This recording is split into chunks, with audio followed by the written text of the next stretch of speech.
जय जगन्नाथ नमस्कार।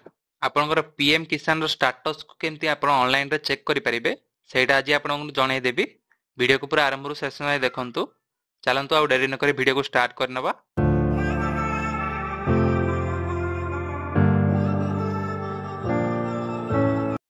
प्रथमे कोन करिवे देखंतु ना जे कोनोस गुटे ब्राउजर को ओपन करिवे सेठी सर्च करि नेबे पीएम किसान।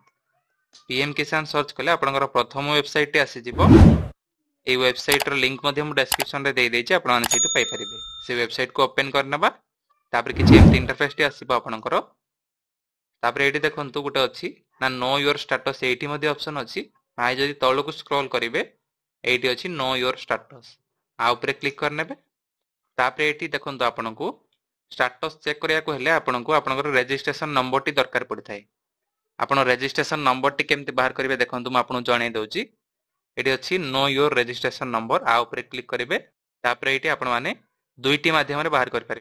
तापर एटी आपनकर रजिस्टर मोबाइल नंबर टी एंटर कर पारिबे नाही जदि आपनकर आधार नंबर मध्ये एटी एंटर कर पारिबे। आपनकर जोडा इच्छा सेटा आपण माने एटी एंटर करंतु। आधार नंबर किंबा मोबाइल नंबर एटी एंटर करला परे आपनकर कैप्चा टी फिल कर देबे। कैप्चा फिल करके आपण माने गेट मोबाइल एटी जो अछि ता ऊपर क्लिक कर देबे। ता ऊपर क्लिक कले आपनकर आधार रजिस्टर मोबाइल नंबर को गोटे ओटीपी आसीबो। से ओटीपी एटी एंटर करिवे। से ओटीपी टी एंटर करला परे आपण माने गेट डिटेल्स ऊपर क्लिक करनेबे। जेतेबेले आपण गेट डिटेल्स ऊपर क्लिक करिवे आपनकर रजिस्ट्रेशन नंबर आ नाटी एटी शो कर दबा आपनको। एटा आपण स्क्रीनशॉट नै नियंतु नाइ जदि कोठी नोट करिके रखंतु। एबे हमर रजिस्ट्रेशन नंबर टी हमें बाहर करनेले से रजिस्ट्रेशन नंबर को एटी एंटर करनबा। रजिस्ट्रेशन नंबर टी एंटर कला परे एटी कैप्चा टी फिल करिबा। कैप्चा फिल कला परे एबे हमें गेट ओटीपी ऊपर क्लिक करनबा। जेतेबेले हमें गेट ओटीपी ऊपर क्लिक कले हमर रजिस्टर मोबाइल नंबर को गोटे ओटीपी से ओटीपी एटी एंटर करिया पय पड़िबो।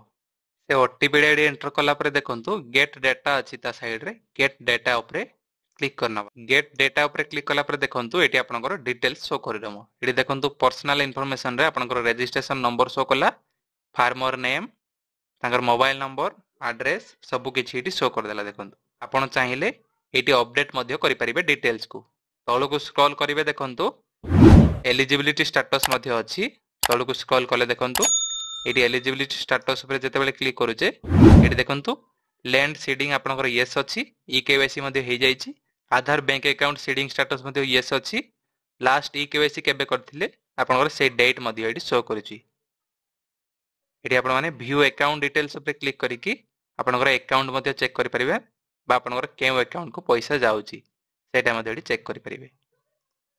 तापर देखंतु आपनकर लास्ट पैसा केबे आस्थिला सेटा मध्ये एटी शो कर दउची। ना लास्ट इंस्टॉलमेंट डिटेल्स एटी शो कर देला।